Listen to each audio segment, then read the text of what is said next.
Hello everyone, welcome back to our channel. నేను మీ అరుణ. ఈరోజు మన వీడియోలో ప్రజెంట్ మనకి బయట ఎండలు బాగా మండిపోతున్నాయి కదా. ఈ ఎండలకి చల్లగా ఏమైనా తాగాలనిపిస్తుంది పొట్టకి హాయిగా ఉండడానికి. అయితే ఇంట్లో ఒక్కసారి ఇలా నేను ప్రిపేర్ చేసినట్లుగా మీరు కూడా ప్రిపేర్ చేసి మీ ఫ్యామిలీ మెంబర్స్కి ఇవ్వండి. చాలా టేస్టీగా ఉంటుంది జ్యూస్. అయితే నేను చెప్తున్నానని కాదు, కానీ ఈ జ్యూస్ని ఒక్కసారి ట్రై చేయండి. టేస్ట్కి అయితే ఫిదా అయిపోతారు, అంత బాగుంటుంది. మరి ఎలా ప్రిపేర్ చేయాలో చూసేద్దామా? ముందుగా స్టవ్ ఆన్ చేసి ఒక పాన్ పెట్టుకొని అందులో ఒక హాఫ్ లీటర్ వరకు పాలను వేసుకోవాలి. ఈ జ్యూస్ని ప్రిపేర్ చేసుకోవడానికి కంపల్సరీ మనము ఫుల్ ఫ్యాట్ మిల్క్ని మాత్రమే తీసుకోవాలి. అప్పుడే ఈ జ్యూస్ టేస్ట్ చాలా బాగుంటుంది.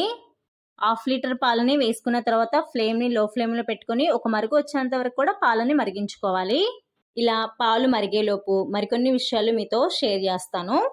నేను ముందుగానే ఒక 25 బాదం పప్పులను తీసుకొని 3 గంటల పాటు నానపెట్టుకున్నాను. మీకు బాదంని ఇంత ఎక్కువ టైం నానపెట్టడానికి టైం లేదు అనుకోండి, బాగా మరుగుతున్న వాటర్ని ఈ బాదంలో కనుక వేసి 10 నిమిషాలు అట్లా వదిలేశారంటే చక్కగా మనకి పొట్టు అనేది ఊడొచ్చేస్తుంది. ఇలా నానపెట్టుకున్న బాదం పైన పొట్టును తీసేసుకొని రెడీగా పక్కనుంచుకోండి. ఇప్పుడు ఒక మిక్సీ జార్ని తీసుకొని మనం ముందుగా నానపెట్టుకొని పొట్టు తీసేసుకున్న బాదం మొత్తాన్ని కూడా ఇందులో వేసుకోవాలి. ఇందులోనే 2 స్పూన్ల కస్టర్డ్ పౌడర్ని వేసుకోండి. నేను వెనిలా ఎసెన్స్ కస్టర్డ్ పౌడర్ని వాడుతున్నాను. మీ దగ్గర కనుక కస్టర్డ్ పౌడర్ లేనట్లయితే 2 స్పూన్ల కార్న్ఫ్లోర్ని వేసుకోండి. ఇప్పుడు ఇందులోనే పావు కప్పు వాటర్ని పోసుకొని ఎక్కడా కూడా పలుకు అనేది లేకుండా ఫైన్ పేస్ట్ లాగా మిక్సీ అయితే పట్టుకోవాలి. వీడియోలో చూపిస్తున్నాను చూడండి, ఎక్కడ కూడా పలుకు అనేది లేకుండా ఫైన్ పేస్ట్ లాగా అయితే మిక్సీ అయితే పట్టుకోవాలి.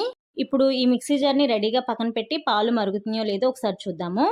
చూడండి, మనకైతే పాలు చక్కగా మరుగుతున్నాయి.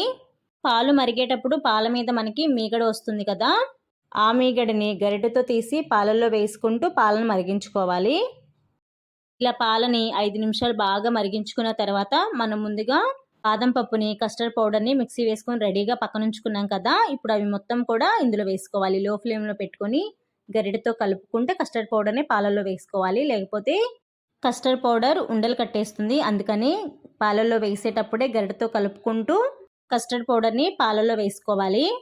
కస్టర్డ్ పౌడర్ని బాదంని 2 నిమిషాలు బాగా ఉడికించుకున్న తర్వాత మనం తీసుకున్న హాఫ్ లీటర్ పాలకి 4 స్పూన్ల షుగర్ని వేసుకోండి.